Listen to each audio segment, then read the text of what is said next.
Okay, Anthony, let's start with the motor, a big part, an important part of equipment.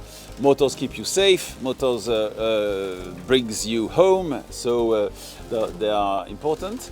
Those boats are chartered. Yeah, exactly, François. These boats are chartered between 20 to 25 times per year, so 25 weeks per year.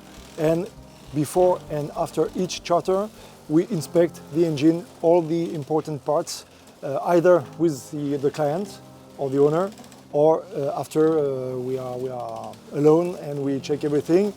One technician is in the engine room, and one diver is also inspecting underneath the hull. Boat. Yeah.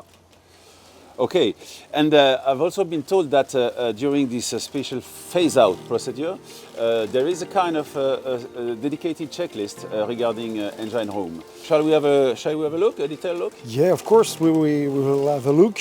And yes, you're right, we have a specific maintenance process with a dedicated part to the engine. So let's go and I will show you what's going on.